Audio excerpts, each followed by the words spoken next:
우리가 주일 예배 때 계속 창세기 말씀을 묵상하고 있습니다. 벌써 창세기도 5장까지 와 있죠.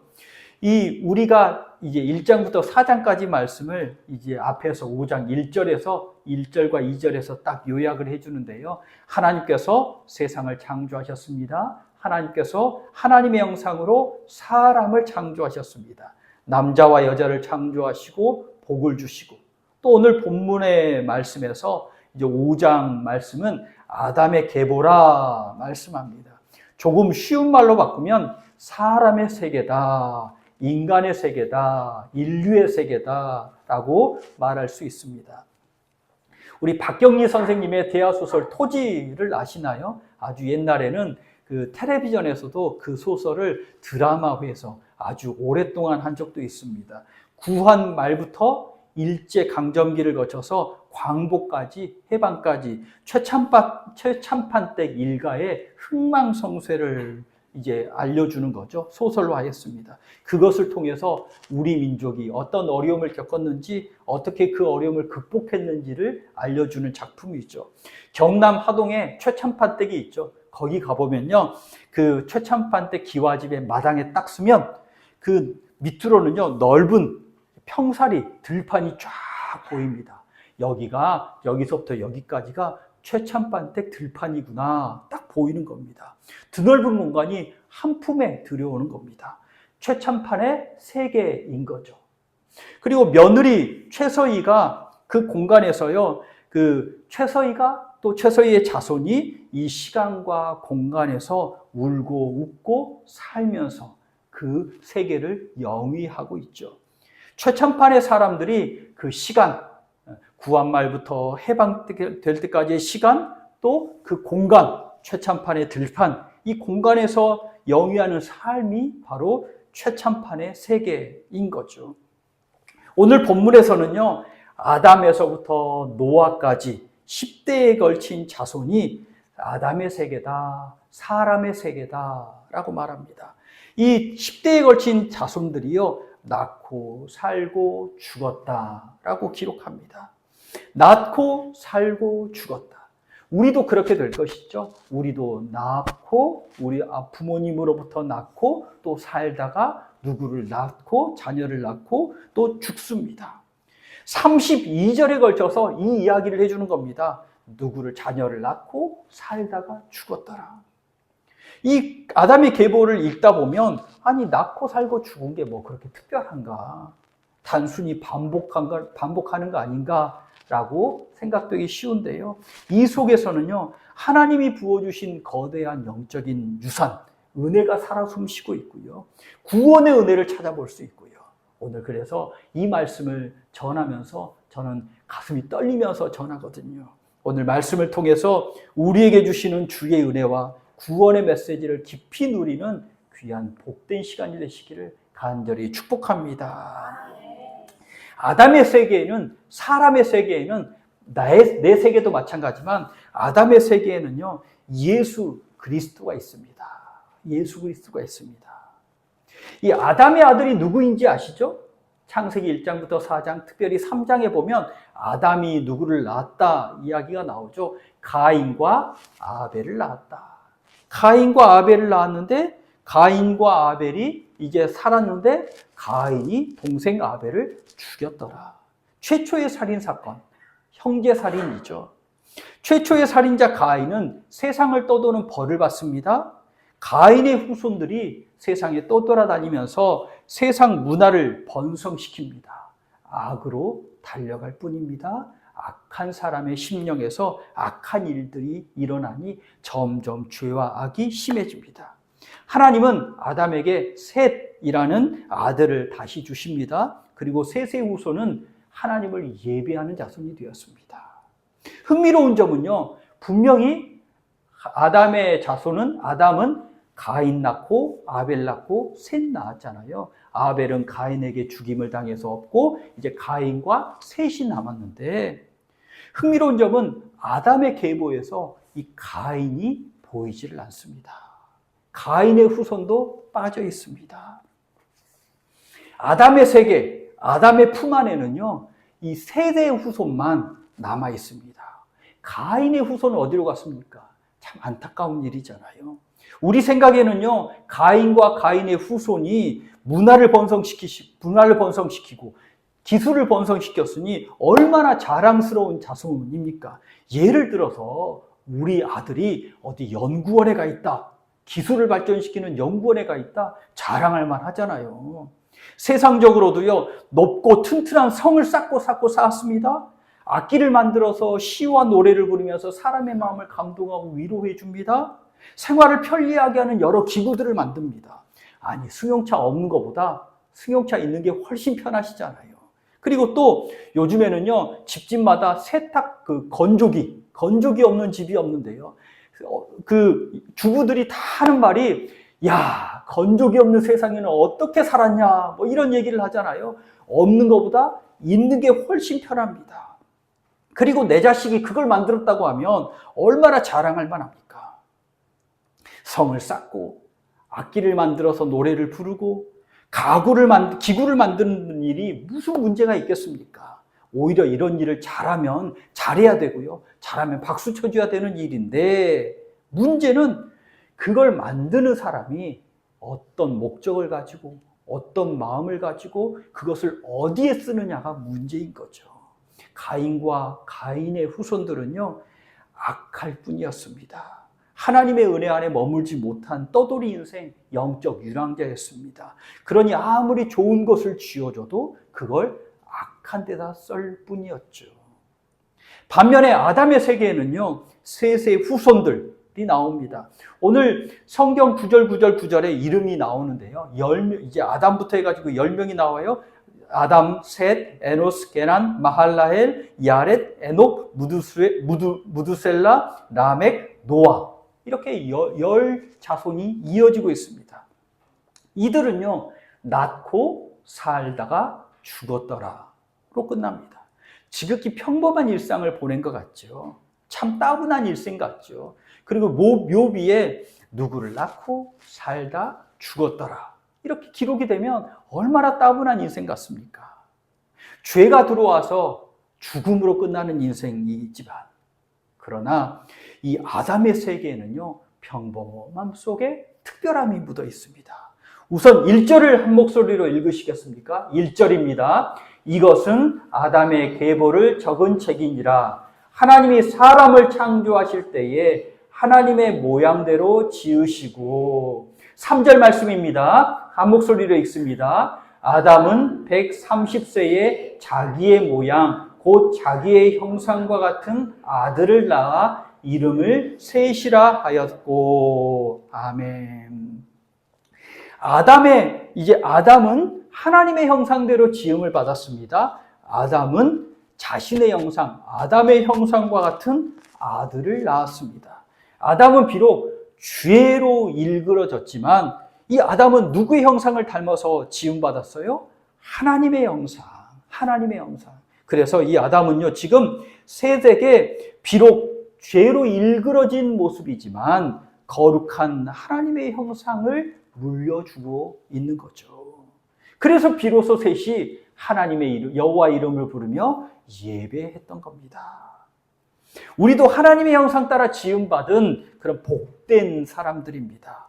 하나님의 형상이지만 죄 때문에 고장난 사람들이죠. 조금 고장난 사람이. 우리를 복사기로 생각해 보세요. 복사기에 원본 문서를 넣고 복사를 합니다. 그런데 원본 그대로 나오면 깨끗하게 나와야 되잖아요. 그런데 고장나면 어떻게 됩니까? 하나님의 형상이 그대로 복사되는 것이 아니라 뭉개져서 나오고, 안 보여서 나오고, 한 무더기가 뚝 그냥 사라져서 나오고. 하나님의 형상인 걸 알겠는데 복사가 잘 되지 않는 거죠. 그 고장난 복사기인 거죠. 또 여러분, 중고차 타보셨습니까? 중고차. 냉각수와 엔진 오일을 항상 차에 들고 다녀야 되는 중고차. 그런 차도 타봤거든요. 언제 물이 빠질지 모르니까 물을 항상 가지고 다니고, 깔때기 가지고 다니고, 엔진 오일도 가지고 다니고. 추운 아침에는, 요즘 같은 추운 날에는요, 시동이 잘 걸리지 않을 때도 많습니다. 운전석 창문 내리면요, 끼익 하더니 창문은 그대로고 유리는 안 내려오고, 그러면 이건 옛날 같으면 손으로 이렇게 내리는 거면 손으로 이렇게 내리면 되는데 안 돼서 유리창 문이 이렇게 잡아다녀야 되기도 하고. 우리도 그런 모습이라는 거죠. 하나님께 기도할 때는요, 언제나 명쾌하게 하나님과 이렇게 기도의 통로가 활짝 뻥 하고 뚫려 있으면 얼마나 좋습니까? 아주 옛날 핸드폰 같이 어디 가면 터지는데 어디 잠깐 가면 안 터져요. 아니, 좀 상태가 좋으면 기도가 잘 되는데 상태가 안 좋으면 안 터져. 기도가 안 터져. 말씀을 듣긴 듣는데 순종할 때는 막 버벅대. 순종할 때는 어떻게 해야 되는지 모르고 버벅대. 자꾸 죄라는 오류가 막 튀어나와가지고 옛날, 요즘에는 그런 일이 없는데 컴퓨터 쓰다가 갑자기 파란 화면이 뻑 나오면서 컴퓨터가 다운이 돼요. 그동안에 썼던 거, 그동안에 했던 작업들 다 날라가. 우리 인생이 그런 인생이라는 겁니다. 잘 되다가도 안 되고, 안 되다가도 툭툭툭 때리면은, 하나님이 툭툭툭 때리면 또 뭐가 연결이 됐는지 또 바짝 긴장하고 툭 터지고. 그러나 하나님은요, 우리를 포기하지 않으십니다. 아담에서 시작된 계보는요, 오늘은 아담에서부터 노아까지 연결이 되지만 성경 전체를 보면 또 노아에서 아브라함까지 계보가 연결이 되고요. 마태복음 1장, 우리가 마태복음을 보았듯이 마태복음 1장에서는 아브라함과 다윗의 아들 예수 그리스도의 계보를 하면서 아브라함부터 예수 그리스도까지 이어지고요. 누가복음 3장에서는 예수 그리스도부터 쭉 밑으로 추적해서 아담의 계보가 연결이 됩니다. 이렇듯이 아담에서부터 시작된 은혜가 우리에게 예수 그리스도를 통해서 우리에게까지 이어지고 있음을 믿으시기 바랍니다. 또 어떤 분이요, 히브리어를 잘하는 분이 그런 걸 발견했나 봐요. 창세기 5장에 나오는 이 계보에 나오는 이름을 풀이를 했어요.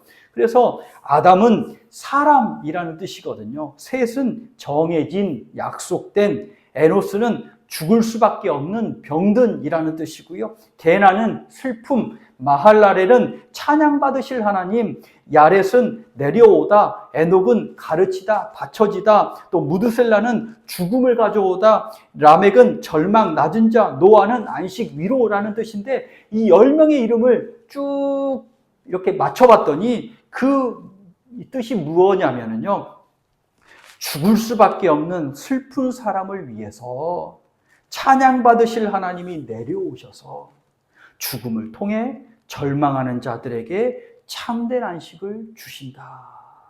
누굽니까? 예수 그리스도. 이 창세기 5장의 족보에 예수 그리스도의 흔적이 묻어 있는 거죠.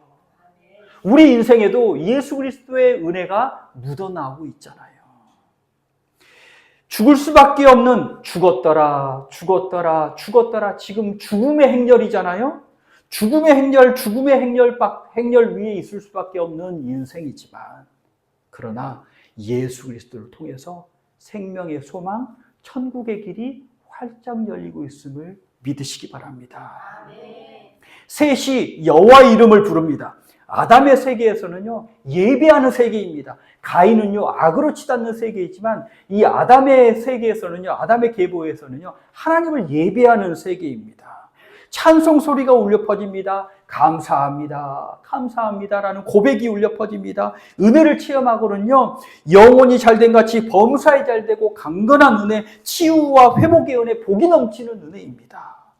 성령 하나님께서 지금도 고장난 우리를 수리해 주셔서, 몸도 고장나면 병들면 수리해 주시고, 마음도 고장나면 수리해 주시고, 우리의 힘이 빠져 있으면 성령으로 부어주셔서 힘있게 하셔서 고장난 걸 수리해 주셔서 영혼이 잘된 같이 범사에 잘되고 강건하게 하여 주실 줄 믿습니다. 우리의 삶에 지금 예수 그리스도의 은혜가 솟아나오고 있으니 그 예수 그리스도의 은혜를 감사하는, 찬양하고 예배하는 인생들이 되시기를 간절히 축복합니다. 둘째로는요, 아담의 세계에는요, 하나님과 동행하는 삶이 있습니다. 천국의 길이 활짝 열려 있습니다. 아담의 품에 있는 가장 위대한 인물 중에 하나를 꼽으라고 한다면요. 21절부터 24절까지 나오는 에녹입니다. 에녹은 65세에 무두셀라를 낳습니다. 그리고 삶이 완전히 달라집니다. 자, 21절과 22절을 보십시오. 에녹은 65세에 무두셀라를 낳았고 무두셀라를 낳은 후입니다. 무두셀라를 낳은 후에 어떻게 살았냐면 300년을 하나님과 동행하며 자녀들을 낳았으며, 무두셀라를 낳은 후에 자녀들을 낳고 살았는데도 300년 동안 하나님과 동행하며 살았습니다. 신앙이 좋던 청년들도요, 결혼해서 자녀를 낳고 키우다 보면요, 자신의 예배를 드리지 못하거든요. 왜냐하면 자녀 2시간에 3시간에 젖먹이랴, 또 걸어다니면 잡으러 다니랴, 그러면 자기가 주일날 예배를 드려도요, 자기 예배를 못 드리고 신앙이 강팍하고 마음이 퍽퍽하고 그렇게 되기가 쉬운데요. 그 자녀 양육에 자신을 희생하는 일이다 보니 그렇게 되는데요. 그럼에도 불구하고 이 에녹은 그렇게 치열한 삶의 한가운데에서 하나님과 한 마음으로 동행했다는 겁니다. 어떻게 이럴 수가 있을까요? 어떻게 그게 가능할까요? 아들 무두셀라라는 이름에 힌트가 있는데요. 무두셀라라는 뜻은요, 창을 던지는 자, 그가 죽으면 심판이 온다라는 뜻입니다. 창을 던지는 자, 창을 딱 들고 버티다가 창을 던집니다. 어떤 사람이냐면 고대 이제 남자들이 부족 간에 전쟁을 할 수밖에 없잖아요. 이제 부족의 남자들은요 다 전쟁하러 나갑니다. 그러면 마을에는 누가 남냐면 여자들과 아이들만 남잖아요. 연약한. 그래서 이제 창을 든 사람 몇 사람을 남겨놓습니다. 그리고 마을을 지키는 사람이죠. 마을 어귀에서 창을 딱 들고 마을을 지킵니다. 적이 찾아오면 창을 던집니다. 만일 창을 들고 마을을 지키면서 던지는 자가 남아서 마을을 지키는데 이 창을 던지는 방어자가 죽었어요. 그럼 무슨 말이죠? 적이 공격을 해와서 이 사람을 죽이고 넘어서 마을을 쑥대밭으로 만들고 마을에 종말이 오는 겁니다. 마지막 심판 때입니다. 그래서 사무엘상 30장에도요, 이 다윗이 전쟁에 나갔는데 아말렉 사람들이 시글락을 공격해 가지고요, 다윗의 아내 또 마을 여인들 자녀들을 모두 포로로 잡혀간 일이 있거든요. 그때 다윗과 함께한 사람들이 얼마나 상심을 했는지 다윗을 돌로 치려 했더라. 마을 함락돼서 여인과 자녀들을 포로로 잡혀간. 그때 지키는 자, 창을 지키는 자가 죽으면 심판이 오는 겁니다. 에녹이 무두셀라를 낳았습니다. 하나님이 지혜를 주셔서 무두셀라라는 이름을 짓게 하십니다. 그 아이의 이름을 부를 때마다 오늘이 마지막일 수 있겠구나.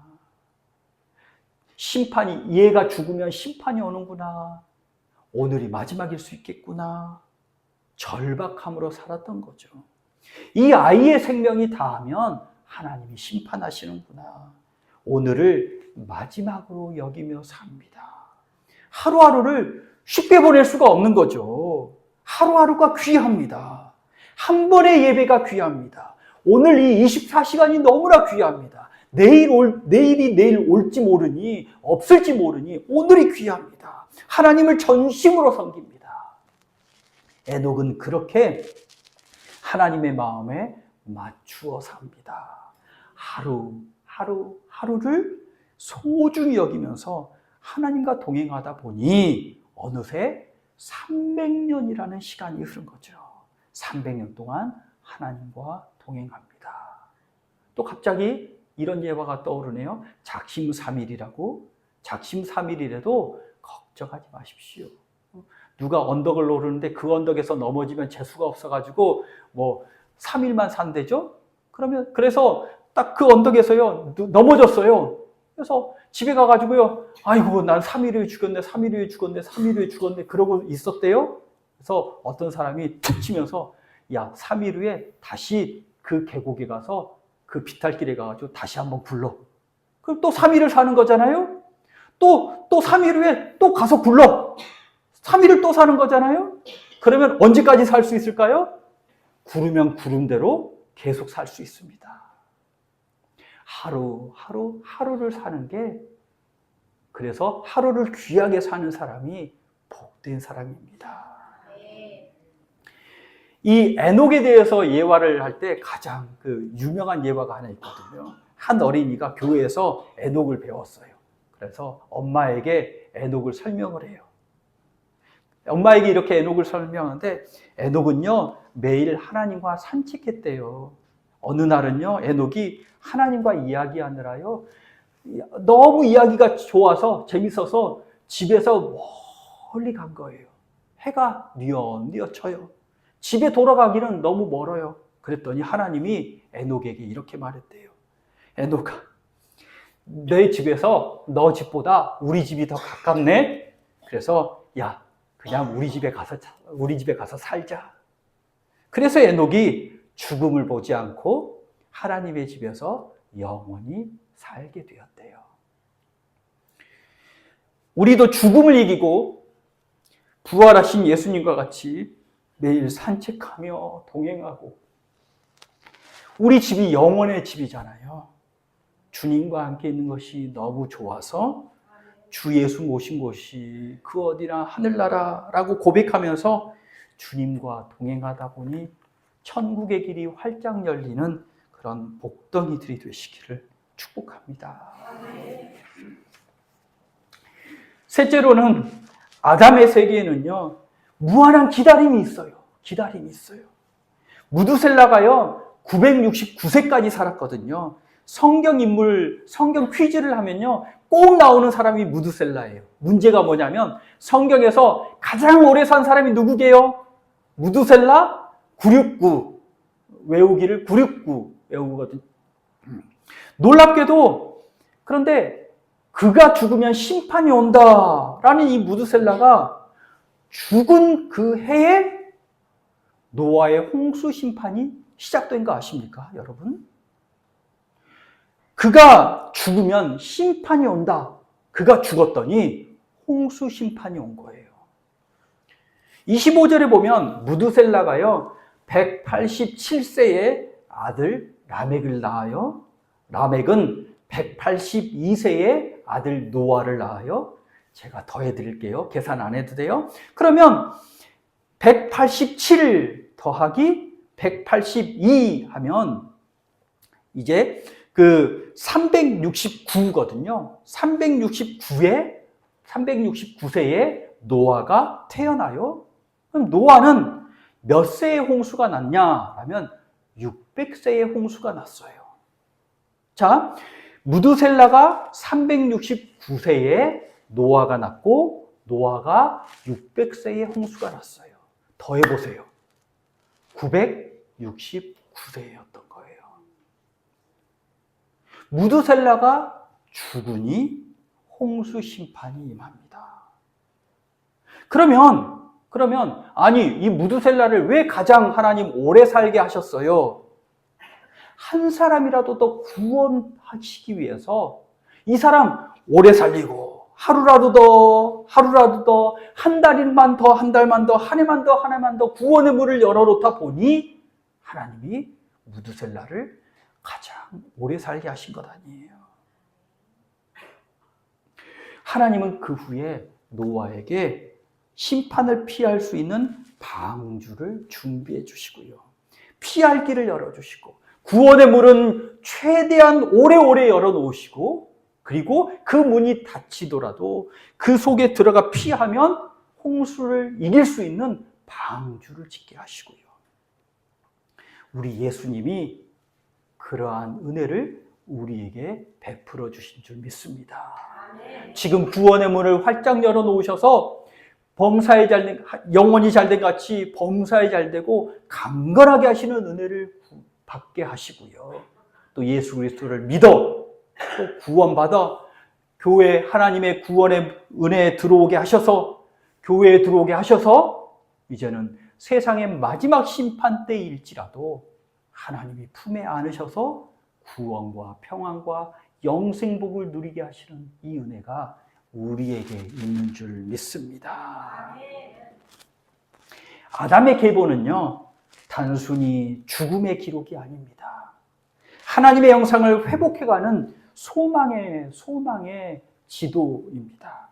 우리도 에녹처럼 치열한 일상의 형상에서 주님의 손 놓지 않고 끝까지 동행하셔야 되지 않겠습니까? 심판을 미루시고 한 영혼이라도 더 애타게 기다리는 주님이 아니십니까? 비록 우리 속에 고장난 부분들이 많죠. 그래도 성령의 도우심으로 매일매일 점점 더 나아지고 고쳐져서 하나님께 칭찬받는 그런 믿음의 사람이 되시고, 아담의 세계를 넘어서 아담은 죽었더라지만 그 세계를 넘어서 이미 예수 그리스도의 품 안에 안긴 우리들이니 죽음을 뛰어넘어 하나님과 동행하고 복을 누리고, 그 복을 마침내는 영생 복락을 누리는 하나님의 집에 들어가는 그 더 큰 복을 얻은 사람들이니, 예수 그리스도의 품 안에서 영원한 생명의 복을 누리는 복덩이들이 되시기를 간절히 축복합니다. 기도하겠습니다. 사랑과 은혜의 아버지 하나님, 죄로 망가진 저희의 모습 속에도 여전히 주님의 형상을 남겨주시니 감사합니다. 에녹이 자녀를 키우며 주님을 동행했듯이 삶의 치열함 가운데서도 주님을 놓치지 않고 주님과 함께 걸음을 걸었듯이, 저희도 평범한 일상 가운데서도 주님의 손 꼭 붙잡고 주님과 함께 걸어가는 인생 되게 하여 주시옵소서. 오래 참으시는 하나님의 사랑에 감사합니다. 이제 우리가 세상을 향한 구원의 방주가 되겠습니다. 구원의 문을 활짝 열어놓겠습니다. 또한 나도 주님의 손을 붙잡고 또한 천국의 은혜를 누리는 자 되겠습니다. 연약한 우리의 인생이 예수 그리스도의 생명의 계보 안에 있음을 믿고 날마다 감사하며 은혜 가운데 살게 하여 주옵소서. 우리를 화평케 하시고 영원한 복을 주시는 예수 그리스도의 이름으로 기도드립니다. 아멘.